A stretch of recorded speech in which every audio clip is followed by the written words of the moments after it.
Hi, welcome to Yellow Slate, your very own school search engine that helps you find the best schools for your kid based on various filters and parameters. Today we have with us Miss Vibha, whose kid is studying in Vishwa Vidyapeeth Takshashila Branch, which is located in Bengaluru. To get to know more details about the school and ma'am experience so far, let's have a conversation with her. Namaste, ma'am. Namaste. Can you let us know why did you choose this school in particular and how satisfied are you with this decision? My child is currently studying in grade 3, and to be reminiscing the time of deciding a school for my child, the pressure is just mounting there in terms of which is the school that my child has to get into. Foundation that he has to be equipped with is tremendously an important decision. When it comes to Vishwa Vidyapeeth, what stands out is the holistic kind of education that is given there. And number two, individual attention. Today's kids really need that. I'm sure most of us are working parents today, and it's quite a challenge to give us time and efforts to our child.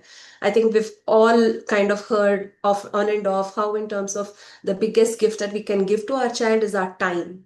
Right. So I think that is also equally important when it comes to school. A teacher should be able to give that individual attention to a child, which is really a very hard thing today. We all know how this generation has attention span issues. Number two is equally an important factor to consider, according to me. I would say it is the holistic education, individual attention, the teacher student ratio there, and how teachers are so warm and approachable.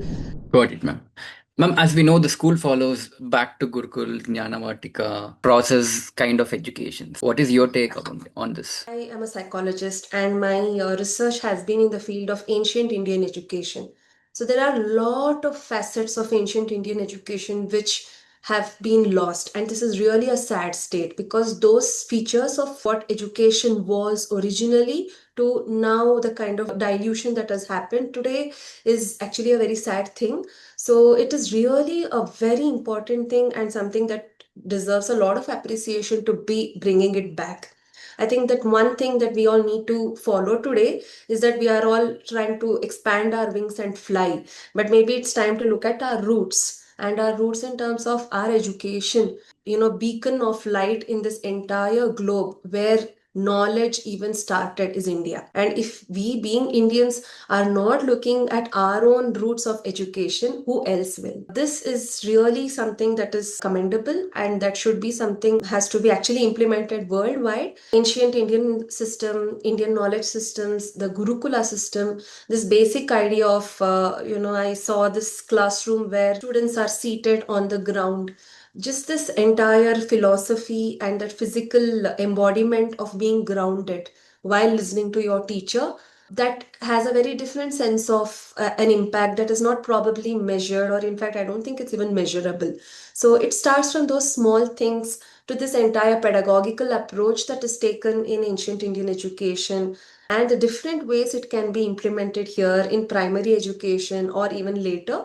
I have seen a glimpse of it, but I would definitely say that is something that maybe attract a lot of parents. This is really something that I would say is the need of the hour. Great to know, ma'am.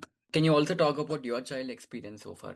End of the day, child is the one who should be satisfied with the school. Every mother, every parent will be looking at only one thing at the end of the day: is my child happy to go to school?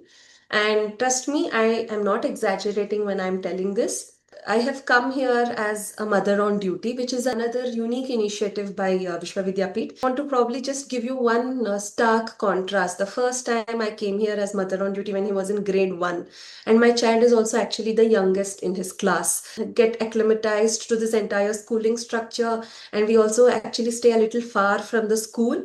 So it was quite a challenge. I cannot tell the amount of time and tears both of us have shed in terms of telling bye and he getting adjusted to the school and all that. Grade 1 was really tough, but the teachers in grade 1, I should really do one big namaste to them, because they really helped him transit in a very, very unique way, and he had to independently eat on his own. This, in fact, is a basic skill that I think most of us are struggling to teach in our children. So from grade 1 to grade 3 currently, my child is an independent eater, an independent learner. I would say mastered independence at a very young age. Grade 3 today, he is very happy to go to school and he in fact misses school. He's like, Amma, Saturday is the holiday. I wish we had to go to school today also. There would be a lot of things and I'm not sure how he will actually mean that. But at least this idea is seated in his mind that, school is, not just I would say a place to learn, but also a place to look forward to and mingle with friends, learn those social skills. I would say not just my son. I have seen this one thing in Vishwa Vidyapeeth. I have visited a couple of schools across. I would say most children here are very free souls. They ask questions. So this curiosity, that is very, very important skill in children. In fact, teach that in developmental psychology. That is something that is being nurtured here. And I'm really glad that Dhruva is also getting to further his curiosity and channel it in the right direction. I'm really proud of it. Got it, ma'am. You were part of this mother of duty facility the school provides.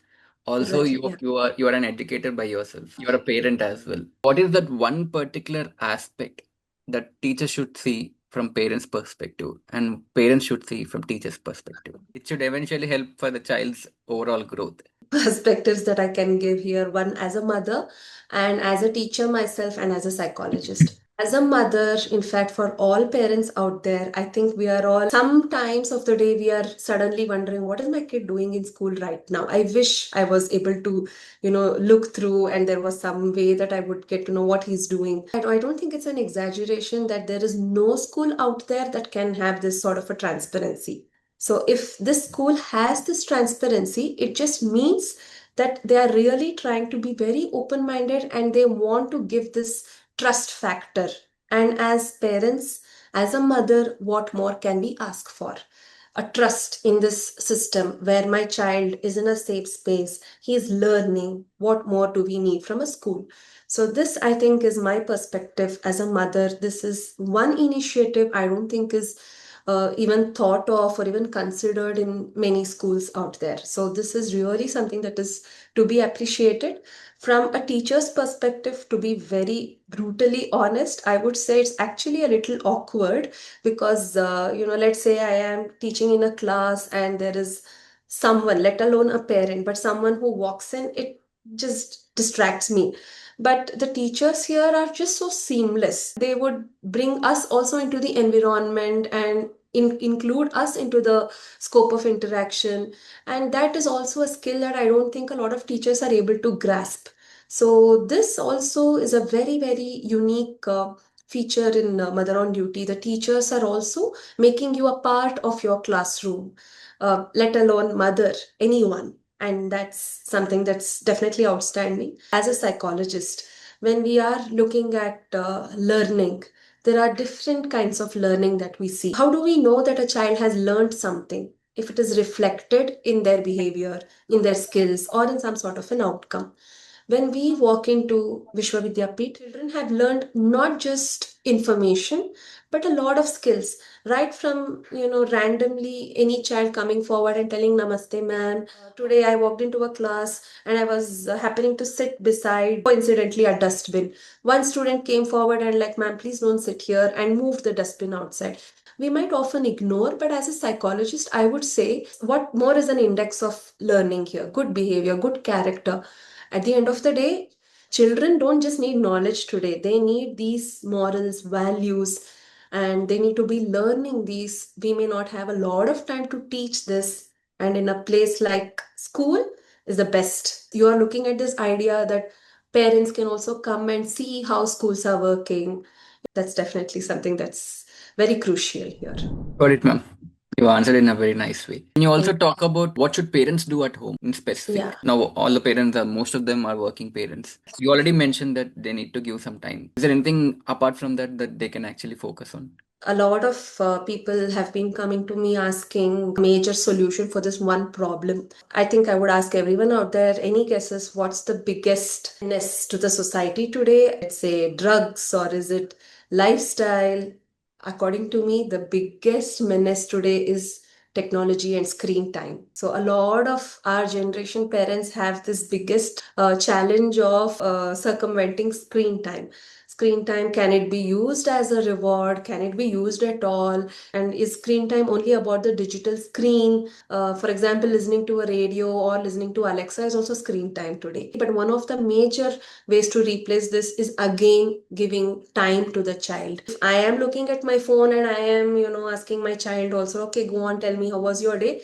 Absolutely, the child is not, looking at it, and the child is not learning there. It starts, so change has to be from us. Let us first exercise this idea of digital detox and throwing away all digital technology, at least for a day or at least for one part of the day, and having family time. This is really important. It is not easy. While I am telling about this, I'm very consciously, and maybe I can confess that it is not something that I may also be able to practice every day, but we need to really put conscious efforts in this direction. The generation that at least I am dealing with have a lot of issues, and most of these stem from their family. Their entire core of their self has not been well integrated to a lot of reasons, and one of it is definitely parenting, neglect. Parental neglect is the biggest problem today, and that's how they are looking at an alternative through screens, games, and a lot of these series. How good or bad it is, that's probably not exactly my purview,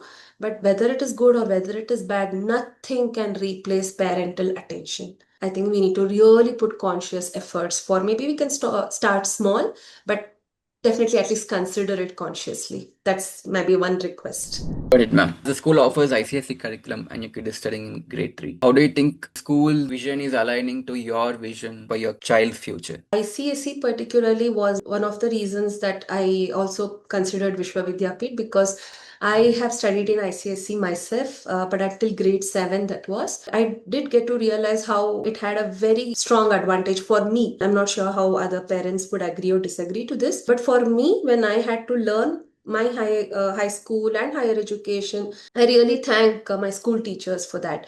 So ICSE definitely gives a lot of application oriented foundational level knowledge. Children are curious to know, okay, what is the use of this? Where can I find the utility of this? So this sort of a niche is what children require, at least in the primary stage. And that exactly is being met for my child. In terms of future preparations, honestly speaking, I think it is a little too early to be even thinking about what my child might want to become. And today we have a lot of career options. In fact, career is also no more fixed, right? So, for example, if I am in the teaching profession, maybe I would consider myself as a teacher for my entire life. But this generation need not. Children know that they can become anything. And this sort of a wide exposure is something that we need to be able to also, I think, scaffold along with how schools are exposing our children to be. Number one is the foundational level of knowledge, basics of science and humanities and math, where it is required, how it is to be done. If this is, set right, we can churn out them to be anything. That is really important. Thank you, ma'am. Thank you for joining and sharing your experience so far with the school and your insights as a psychologist, parent, and educator as well. It was Thank you nice so much. interacting with you. Same here. Thank you so much.